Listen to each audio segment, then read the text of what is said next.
I like that. We need to put that professional seeking help and embed it in people's heads. And then in a positive way. Over the break we were chatting, and one of the things that stood out in our conversation to me was people need to know that going to therapy or going to counseling or even just going to talk to your pastor if there's a certain issue, it's not because you're at rock bottom.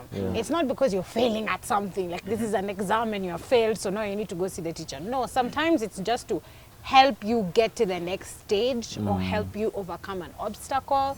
So guys, therapy is not bad. Therapy is not for when you're failed. Therapy is not for when your marriage is, therapy is not for when your marriage is falling. Therapy can just be what helps you get to the next stage.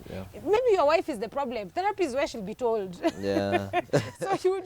you just need to we just need to be more open to it. And therapy is not the bar. With your boys or seated in a chama with your friends, because they say not that you're all blind, but you know, blind men cannot or blind women cannot lead each other. And I tend to feel your friends will always incline towards you instead of inclining towards, unless you have very good friends who will tell you and put you on the spot. So we have to understand when it comes to matters marriage and counseling, please, we're not talking about chama and boys club. Apana, we are talking about professional help, because that's why that person has been trained. They have that expertise. You see, like, especially after breakup, most of the people we get to those clubs whereby we pity party. We pity party and everyone has to feel sorry for me. Everybody needs to tell me, Susan, the best way to get over a guy is to get under another one. So we just need to be realistic enough. You know, one thing in my journey I've come to discover, powerful people can never lead anything. Why should I say so? You need to have someone who you are accountable to. Whereby, like today, Susie, it doesn't mean that you might be older than me, but just to keep me in check. So most of the marriages today, you get to a person, you are dating this person, and yet this person, you cannot, like, they don't have an authority figure, they don't have a person who they can be accountable to. So they are this superpower whereby they cannot lead you anywhere. So you try to discuss anything with them, they intimidate you. So like in that setup of that couple, if you look at it, the guy was a bit doing well, so so the lady was kind of intimidated. You cannot initiate those kind of conversation. But in relationship, that is why I've always advised young people looking forward to getting into a relationship. Do not seek a man who they don't have even a pastor or their father they are accountable to. Because this man will hurt you and you'll take them nowhere. That's very key.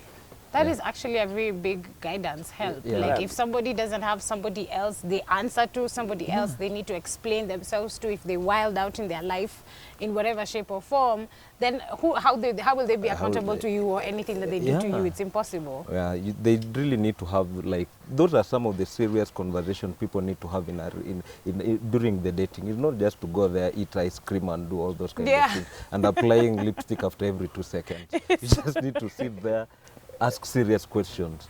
Who is your father figure? You know, all those kind of things. Look at them, how they treat even their parents. Because it's a clear picture how they will treat you. Human beings are naturally lazy. True. Human beings are naturally lazy. So the simple things are the things that we want to do. Unfortunately, you are lazy in a world that is complex, competitive, and ever-changing. The world of 3 C's. Competitive, complex, and ever-changing.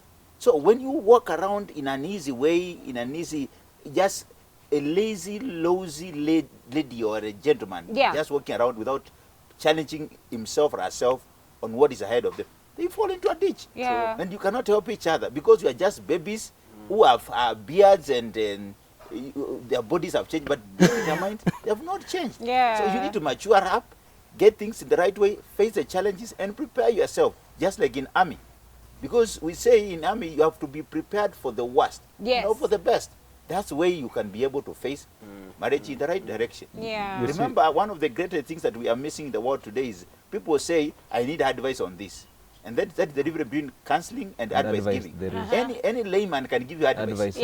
But you need a professional help to explore what are your weaknesses, and as somebody said, to tell you the truth, that you can become a better person.